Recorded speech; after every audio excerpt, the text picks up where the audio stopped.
Německý koncern Wanzel je s roční produkcí téměř 2 miliony kusů nákupních vozíků největším světovým producentem tohoto zboží. Kromě nákupních vozíků firma vyrábí a dodává nákupní košíky, vstupní zařízení, turnikety, prodejní displeje, regálové systémy, pokladní boxy. Významnou část produkce tvoří zařízení pro logistiku a průmysl, letištní vozíky a vybavení zázemí hotelů. Výrobky firmy jsou dodávány téměř do všech mezinárodních obchodních řetězců, ale i běžným obchodníkům. Společnost Wanzel vybudovala po celém světě 18 poboček a řadu obchodních zastoupení. Mimo jiné byla v roce 1991 založena pobočka rodinné firmy Wanzel i v České republice. Jedním z důvodů založení první pobočky v bývalém východním bloku byla i skutečnost, že zakladatel firmy pan Rudolf Wanzel pocházel z Jívové u Olomouce. Po odchodu z Československa v roce 1947 začíná pan Rudolf Wanzel společně se svým synem, také Rudolfem, úspěšnou podnikatelskou dráhu v bavorském Leibheimu. Už v roce 1948 dodává firma Wanzel první nákupní vozíky i košíky a přispívá tím k nebývalému rozvoji samoobslužného prodeje. V poválečném období přichází s novými nápady a inovacemi pan Rudolf Wanzel mladší. V roce 1950 nechává patentovat pro provoz obchodů převratný návrh, stohovatelný nákupní vozík, jehož konstrukční řešení slouží dodnes a stěží bude kdy překonáno. V současné době stojí v čele koncernu představitel třetí generace rodiny Wanzelovy, pan Gottfried Wanzel.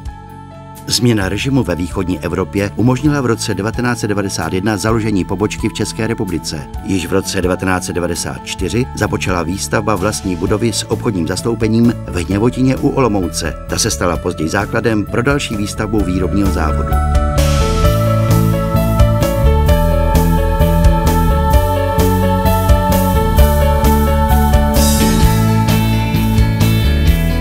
V roce 2007 byl závod rozšířen o galvanovnu, která je v řadě parametrů největším zařízením tohoto druhu v České republice.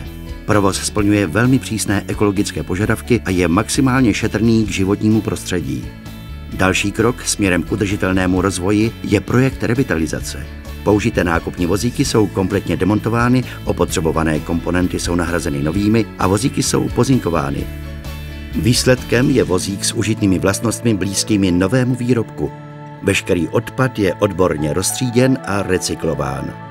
Firma využívá nejnovějších technologií a je držitelem certifikátu ISO 9001. Společnost Wanzel dokáže svými výrobky kompletně vybavit celou prodejnu s jakýmkoliv sortimentem. Při výběru vybavení prodejny poskytne odborný tým firmy Wanzel specializující se na interiéry prodejen poradenskou činnost, navrhne její interiér, dodá zařízení, provede montáž a zajistí i pozáruční servis proškolenými pracovníky. Dynamicky se rozvíjí i divize logistika a průmysl.